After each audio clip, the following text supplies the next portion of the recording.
बिस्मिल्लाहिर्रहमानिर्रहीम अस्सलाम वालेकुम नाज़रीन, आप यूट्यूब और फेसबुक चैनल देख रहे हैं। मैं राना उज़ैर हूँ। नाज़रीन, इस वक्त पाकिस्तान की सियासी सूरत हाल यकसर तब्दील होती हुई दिखाई दे रही है और सियासी मंजरनामे में अचानक से एक बहुत बड़ी तब्दीली रूनुमा हो चुकी है। मैं एक ऐसी खबर शहर इक़्तिदार और रावलपिंडी से यानी कि जुड़वा शहर से लेकर आपकी खिदमत में हाजिर हो चुका हूँ कि उसके बाद अब हुकूमत का चलना मुश्किल ही नहीं बल्कि नामुमकिन बनता चला जा रहा है। सबसे पहली खबर पर आज हमने बात करनी है कि कप्तान को आर्मी चीफ साहब का सल्यूट, और ये सल्यूट इस वक्त सोशल मीडिया पर गर्दिश कर रहा है और सोशल मीडिया पर बहुत ही ज़्यादा वायरल हो रहा है कि बाजी पलट चुकी है और GHQ से एक बहुत अच्छी खबर, ठंडी हवा का झोंका। ये तमाम तर डिटेल्स जो हैं वो मैंने आपके सामने रखनी है।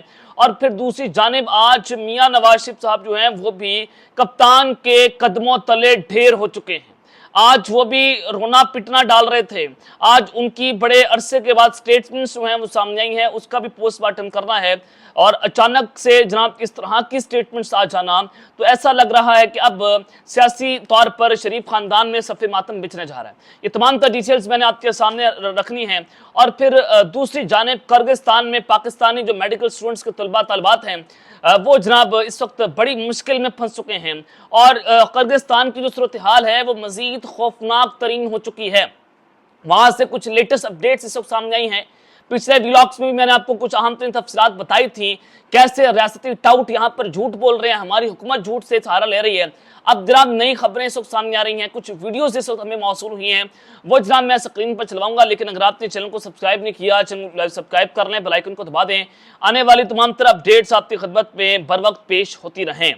नाज़रीन, सबसे पहले तो किर्गिस्तान की सूरत हाल में आपके सामने रखता हूँ, उस पर बात करना बहुत ज़रूरी है कि कल रात को जो एक नया ड्रामा वहाँ पर हुआ कि वहाँ के जत्थों ने पाकिस्तानी जितने भी स्टूडेंट्स हैं उनकी हॉस्टल्स में जाकर बच्चों को भी तशद्दुद का निशाना बनाया। उनकी जो हमारे जो स्टूडेंट्स थे उनको जाकर दरिंदगी से मारा पीटा और अब तक जो है वो 6 लोगों के मरने की इत्तला सामने आ रही है कि 6 स्टूडेंट्स हैं वो जाँ बहक हो चुके हैं। लेकिन ज़राए के मुताबिक ये कंफर्मेशन नहीं हो सकी कि इंडियन स्टूडेंट्स हैं या फिर पाकिस्तानी स्टूडेंट्स हैं, चूंकि अब इंडियन स्टूडेंट्स के ऊपर भी इसी तरह का तशद्दुद हो रहा है और पाकिस्तानी स्टूडेंट्स के ऊपर भी तशद्दुद हो रहा है। अब उसकी वजह यह थी कि 2-3 दिन पहले जो है वो मिस्र के कुछ स्टूडेंट्स थे, उनके साथ उनका कुछ झगड़ा हो गया, गजा के ऊपर जो है वो बहस होती है, तो उन्होंने तमाम जितने भी जो फॉरेनर्स थे, जो बाहर से लोग आए थे पढ़ने, उनको बदतरीन तशद्दुद का जो है वो निशाना बनाया जा रहा है और पुलिस भी उनके साथ इन्वॉल्व है और हमारी हुकूमत जो है वो टस से मस नहीं हो रही। झूठ का सहारा लिया जा रहा था। कल रात से रियासत ये बयानियां बना रही थी, हुकूमत ये बयानियां बना रही थी, टाउट ये बयानियां बना रहे थे कि कुछ नहीं हुआ, कोई जानी नुकसान नहीं हुआ, कोई सूरत हाल खौफनाक नहीं है, जो है वो सोशल मीडिया पर झूठ बोला जा रहा है, ये हो गया फलाना हो गया। तो जनाब आज मैं कुछ तलबा की वीडियो आपके सामने रख सकता हूँ। आज उन्होंने मीडिया से गुफ्तगू की है, वो जनाब सबसे पहले मैं आपके सामने रिपोर्ट करने जा रहा हूँ, फिर मैं वो वीडियो भी आपके सामने चलवाऊंगा। आपको अंदाजा हो जाएगा कि अब ये सूरत हाल किस कदर खौफनाक हो रही है। जनाब किर्गिस्तान में हंगामा राई के बायस 12,000 से ज्यादा पाकिस्तानी तालिब इल्मों की जान को खतरात लाहक होने का इंकशाफ हो चुका है। मुख्तलिफ ज़राए ब्लॉग से गुफ्तगू की है जनाब कुछ पाकिस्तानी तलबा ने, और उन्होंने कहा कि मुकामी तालिब इल्मों और रहायशियों के जो जत्थों ने पाकिस्तानियों समेत दिगर गैर मुल्की तलबा के हॉस्टल्स पर हमले किए, जिनसे बचने के लिए हम चुपके और जान बचाने के लिए बिजली बंद करके बैठने पर मजबूर हुए हैं। इसके बावजूद हम घरों में महफूज नहीं है क्योंकि पड़ोसियों की तरफ से मुकामी अफराद के जत्थों को हमारी मौजूदगी की इतला दी जा रही है। इसी हवाले से एक पाकिस्तानी तालिब इल्म ने बताया कि इस सारी सूरत हाल में हम फ्लैट से नीचे पानी लेने के लिए नहीं जा सकते, तो पाकिस्तान कैसे जाएंगे। जो शहबाज साहब कह रहे हैं ना कि जो स्टूडेंट पाकिस्तान आना चाहते हैं हम उनको फ्री पैसा देंगे, आप आ जाएं पाकिस्तान। उन्होंने कहा कि जब हम पानी लेने फ्लैट से नीचे नहीं जा सकते, हम पाकिस्तान कैसे आ सकते हैं। इस कदर सूरत हाल जो है खराब है। और रात हमारे हॉस्टल पर हमला हुआ और पुलिस सूरत हाल पर काबू पाने में मुकम्मल तौर पर नाकाम रही है। सुबह 6 बजे जब फौज आई तो उसके बाद सूरत हाल कुछ बेहतर हुई और पाकिस्तानी हुकाम की जानिब से जारी करदा 2 राब्ता नंबर 12,000 तालिब इल्म के लिए नाकाफी हैं और हमें अब भी हरासा किया जा रहा है। जनाब ये जो है वो अब तक की ताज़ा तरीन सूरत हाल है। और फिर दूसरी जानिब कुछ तालिब इल्मों के मुताबिक आज उन्होंने यह भी कंफर्म किया कि आज रात दोबारा ये किर्गिस्तान के जत्थे हैं, जो उनके गुंडे हैं, वो दोबारा हम पर हमलावर हो सकते हैं। तो वो ये भी बता रहे हैं कि एक रात आपके पास, आप मुल्क छोड़कर चले जाओ वरना तुम्हें जान से मार देंगे। जान से मारने की धमकियां जो हैं वो पाकिस्तानी स्टूडेंट्स और इंडियन स्टूडेंट्स को जो है वो दी जा रही हैं, तो उनको हॉस्टल से भी निकाला जा रहा है। आप सबसे पहले जनाब ये वीडियो भी मुलाहिजा फरमा लें कि इस वक्त वहाँ की सूरत हाल क्या है, और पाकिस्तानी जो हमारे सफारतखाने हैं वो भी, उनका भी दूध का दूध पानी का पानी हो जाएगा। शहबाज शरीफ जो उनकी स्टेटमेंट है वो भी जनाब उनका झूठ भी पकड़ा जाएगा। सबसे पहले जनाब आप ये वीडियो जो है वो मुलाहिजा फरमा लें। अभी ये कहते हैं ना किर्गिज लोग कि घरों को खाली कर दो, आप अभी हम किधर जाएगा?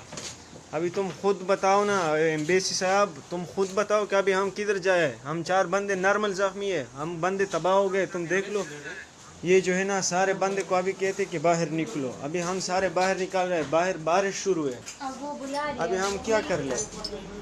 अभी ये आए हैं और बोलते कि घरों को खाली कर दो। ये देखो जख्मी हुए ये बंदे, अभी हम क्या कर ले? पता नहीं, हम ज्यादा अभी देख लो ये तोड़ फोड़। जी आपने ये वीडियो जो है अपनी स्क्रीन पर मुलाहिजा फरमा ली, जिसमें तालिब इल्म जो है उसकी वीडियो है, जिसमें वो कह रहे हैं कि हमें ये कहते हैं कि हॉस्टल खाली कर दो, हमारे साथी जख्मी है, बारिश हो रही है, हम कहाँ जाएं? एम्बेसी वाले भी ताउन नहीं कर रहे। किर्गिस्तान से मौसूल होने वाली ये वीडियो है कि एम्बेसी भी इस वक्त ताउन नहीं कर रही, लेकिन किर्गिस्तान सफारतखाना के जो जनाब नाजिबुल अमूर हैं उनको बुलाकर डी मार्च के लिए दफ्तर खारजा तलब कर लिया गया है, और डायरेक्टर जनरल दफ्तर खारजा ने किर्गिस्तान सफारतखाना के नाजिबुल अमूर को पाकिस्तानी तलबा पर तशद्दुद की रिपोर्ट भी पाकिस्तान की जानिब से गहरी तशवीश से जो है वो आगाह कर दिया है। अब पाकिस्तान की जो एम्बेसीज है वहां पर बच्चों की जो है वो कोई भी मदद नहीं कर रही, वहां के स्टूडेंट्स ये रिपोर्ट कर रहे हैं। पाकिस्तान तहरीके इंसाफ जो है उन्होंने भी किर्गिस्तान से तलबा को बाहिफाजत पाकिस्तान पहुंचाने के लिए इक़दाम का मुतालबा जो है वो कर दिया है। तो जनाब ये वहां पर जो 10,000 से लेकर 12,000 तक पाकिस्तानी स्टूडेंट्स जो हैं पढ़ रहे हैं, उनकी जान को खतरा है और सूरत हाल बहुत ज़्यादा खतरनाक है। हुकूमत उसके ऊपर जो है वो पर्दा डालने की जो है बेहद कोशिश कर रही है, लेकिन जब ये कोशिशें जो हैं उनकी नाकाम हो जाएंगी, क्योंकि उनको सच के साथ काम लेना चाहिए, पाकिस्तानी स्टूडेंट्स को प्रोटेक्ट करना चाहिए, बजाय इसके वो पाकिस्तानी स्टूडेंट्स को प्रोटेक्ट करें। जनाब वो उनको ही जो है कोई मदद उनको नहीं दी जा रही, और सिर्फ 2 हेल्पलाइन दी गई हैं, वो 12,000 पाकिस्तानियों के लिए वो बहुत कम है, वो ना होने के बराबर है। तो जनाब अब दूसरी जानिब कुछ और अहम तरीन खबरों की जानिब बढ़ते हैं कि आज जनाब एक तो ये कि मियां नवाज शरीफ साहब जो हैं वो इमरान खान के कदमों में जनाब ढेर हो चुके हैं। आज बड़े अरसे के बाद उन्होंने जो कुछ अहम तरीन गुफ्तगू की मीडिया के साथ भी, और फिर उन्होंने कहा कि 2013 में हुकूमत आने के बाद सबसे पहले मैं इमरान खान के पास गया। अब मियां नवाज शरीफ साहब का नया बयानिया ये है कि वो इमरान खान के साथ मिलकर चार्टर ऑफ डेमोक्रेसी के ऊपर दस्तखत करना चाहते हैं, वो मिलकर काम करना चाहते हैं, क्योंकि इमरान खान का बयानिया जो एंटी इस्टेब्लिशमेंट है वो तेजी से मकबूल हो चुका है, वो इंतहाई खतरनाक है और उसने पाकिस्तान की इस्टेब्लिशमेंट को पावरलेस कर दिया। अब पाकिस्तान की इस्टेब्लिशमेंट एक ही इस्टेब्लिशमेंट है जो नई इस्टेब्लिशमेंट मादरे वजूद में आई है, वो इमरान खान है और वो पाकिस्तान की आवाम है।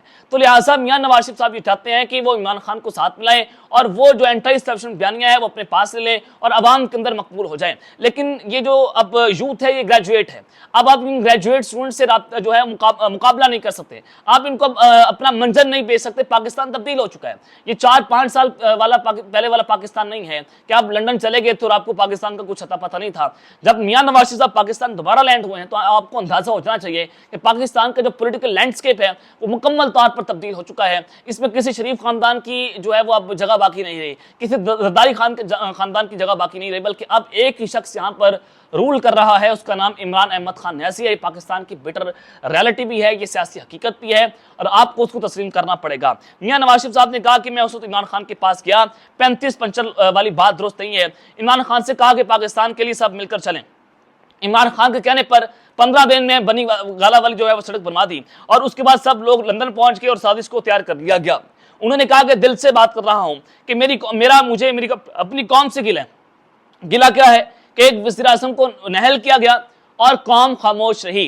वो गिला ये कर रहे हैं कि मुझे तो आपने नाअहल कर दिया था, जब मुझे नाअहल किया गया कौम ने मिठाइयां बांटी, जब इमरान खान का तख्ता उल्टा गया पाकिस्तान की कौम, तकरीबन 1 करोड़ अवाम उस सड़कों के ऊपर थी। उन 3-4 दिनों के अंदर जो एहतजाज हुए थे और पूरा पाकिस्तान जैम पैक था। इस्लामाबाद को बंद कर दिया गया, लाहौर में अवाम निकली, कराची अवाम निकली और उस तमाम तर एहतजाज ने, प्रोटेस्ट जो हुए थे, उसने एस्टैब्लिशमेंट की तमाम कैलकुलेशंस को मिस कैलकुलेशन में तब्दील कर दिया। और रजीम चेंज ऑपरेशन तो एक सिलेबस का हिस्सा था, लेकिन फिर वो हुआ जो प्लान का हिस्सा नहीं था और इनके सिलेबस का हिस्सा नहीं था और पाकिस्तान की अवाम ने एस्टैब्लिशमेंट के तमाम तर प्लान्स को नकारा जो है उस वक्त बनाकर रख दिया था। अब मियां नवाज शरीफ साहब जो है वो हाथ पांव जोड़ रहे हैं कि इमरान खान के साथ हम मुज़ाकरात करना चाहते हैं। राणा सौला के जरिए ये पैगाम उन्होंने पहुंचा भी दिया कि मैं जो है वो इमरान खान से मुज़ाकरात करने के लिए तैयार हूं, लेकिन इमरान खान ने कैटेगोरिकली ये बता दिया कि इनकी तो औकात नहीं है, वो फॉर्म 47 वाले तुम लोग हो, मैं उनसे मुज़ाकरात करूंगा, मैं उनसे इंगेजमेंट करूंगा जिनके पास असल ताकत है, जो इस मुल्क के करता धरते हैं। पाकिस्तान के आर्मी चीफ और DJI से मुज़ाकरात होंगे। शाहरियार अफरीदी का बयान जो है वो आमदार कड़ है, इमरान खान साहब यही बात कर रहे हैं। तो जनाब अब एक और बड़ी खबर है कि आज कप्तान को सलूट मारा गया, आर्मी चीफ की जानिब से बाजी पलट गई है और GHQ से एक बहुत बड़ी खबर जो है वो सामने आई है। जनाब इमरान खान साहब जो है उन्होंने आर्मी चीफ को खत लिखा, खत लिखने का फैसला हो चुका है, खत लिखा जा रहा है। तो उसमें वो बात कर रहे हैं कि अवाम और फौज को एक दूसरे के आमने सामने नहीं होना चाहिए और उन्होंने कश्मीर की सूरत हाल से भी आगाह किया है कि बड़ी खतरनाक किस्म की सूरत हाल है और आप उसको भी उजागर किया है। और उन्होंने जनाब ये बहुत सारी उसमें सूरत हाल बताई है, पाकिस्तान के मसाइल और उसका हल भी बताया कि कानून और आइन के मुताबिक पाकिस्तान में फैसले होने चाहिए और यही मसाइल का असल हल है। और फिर इस्टेब्लिशमेंट के एक नुमाइंदे ने मौलाना फजल रहमान से रब्ता भी किया कि आए मुज़ाकरात करते हैं। सुहेल भाई साहब, आप सबको पता है कि ये ताकतवर के तर्जमान हैं, ये जो है वो प्राइवेट तौर पर, गैर सरकारी तौर पर जनाब ये जो है वो ISPR भी आप इनको कहें तो कहना गलत नहीं होगा। तो इन्होंने कहा, इन्होंने अपने कॉलम में लिखा है कि इमरान खान की जो KPK में गवर्नमेंट है और फिर मौलाना फजल रहमान साहब जो है वो इमरान खान साहब के साथ हाथ मिलाने को तैयार हैं और वो तहरीक तहफ़्फ़ुज़ आइन का हिस्सा बन रहे हैं, वो अपोजिशन में बैठ रहे हैं। तो ये खतरनाक किस्म की सूरत हाल है कि KPK में 2 ही सियासी हरीफ हैं, वो मौलाना फजल रहमान और इमरान खान, PTI और JJF, इसके अलावा कोई तीसरी कुव्वत वहां पर नहीं जीत सकते। 2 साल पिछले 2 टर्म्स हो गई हैं 10 साल से और तीसरी टर्म ये है कि पाकिस्तान तहरीक इंसाफ जो है वहां पर अपनी हुकूमत बनाने में कामयाब हो चुकी है और उससे पहले मौलाना फजल रहमान साहब की भी एक बार वहां पर हुकूमत रही है। और फिर जनाब उन्होंने कहा कि अब मौलाना फजल रहमान साहब इमरान खान साहब के साथ मिल रहे हैं और वो एक पेज पर है। तो ऐसी सूरत हाल में पूरे का पूरा KPK एस्टैब्लिशमेंट के खिलाफ खड़ा हो सकता है। अब आपने कश्मीर के अंदर सूरत हाल देख ली, कश्मीर में देखा कि कैसे आवाम सड़कों के ऊपर निकली, रेंजर्स आ गए, सारा कुछ हुआ। अगर KPK में ये सूरत हाल बन गई तो रेंजर और फौज फिर कुछ नहीं कर पाएगी, सूरत हाल आपके हाथ से निकल जाएगी। और वहां पर तो रेंजर ने शायद सूरत हाल को काबू कर लिया था, KPK में आप फिर सूरत हाल को काबू नहीं कर पाएंगे। ये जनाब कौन लिख रहे हैं, ये सुहेल भाई साहब कह रहे हैं। तो उन्होंने कहा कि मौलाना फजल रहमान को तोड़ने का नहीं बल्कि जोड़ने का काम करना चाहिए। पार्लियामेंट में बैठकर पार्लियामानी कमेटी की सरबराही करनी चाहिए जो इंतखाबात में धांधली की तहकीकात करे और मौलाना फजल रहमान के जरिए ही इमरान खान की सियासत में वापसी और रियासत के स्टेक होल्डर का उनका जो रास्ता है उसको हमवार किया जाना चाहिए। और जनाब बेसिकली उन्होंने ये एस्टैब्लिशमेंट को पैगाम दिया और मौलाना फजल रहमान साहब को पैगाम दिया, इमरान खान को पैगाम दिया है, मुज़ाकरात का पैगाम है कि आए हमसे बैठकर बात करते हैं। और ये जनाब उन्होंने कहा कि उनकी हैसियत के मुताबिक मौलाना फजल रहमान से एस्टैब्लिशमेंट को डील करना चाहिए, अदरवाइज फिर आपके हाथ से जो ये सारे हालात हैं वो आपके हाथ से निकल जाएंगे। तो अब जनाब मुस्तकबिल के वज़ीर आज़म कौन बनते नजर आ रहे हैं, आप इससे अंदाजा लगा लें, इमरान खान साहब। अब या तो 3 साल की एक्सटेंशन मिल गई तो फिर सूरत हाल तब्दील हो सकती है, लेकिन अगर ये एक ही साल के अंदर हुकूमत घर चली जाती है, नहीं इंतखाबात होते हैं, फिर सल्यूट तो करना पड़ेगा ना। ये सोशल मीडिया के ऊपर जो है वो कुछ चीज़ें चल रही हैं। अल्लाह ताला पाकिस्तान की हिफाजत फरमाए और अल्लाह ताला इमरान खान और जो जनरल आसिम अली साहब की जो ज़ाती जंग है ये इस पर पानी डाल दें। ये पाकिस्तान के मुफाद में नहीं है, ये फौज भी हमारी, ये मुल्क भी हमारा है और ये इमरान खान भी हमारा है, ये सारे के सारे लोग हमारे। अब तक करते हैं, अपना ख्याल रखिएगा और इसमें अपना लाजमी ख्याल रखना। अल्लाह ने पाकिस्तान जिंदाबाद।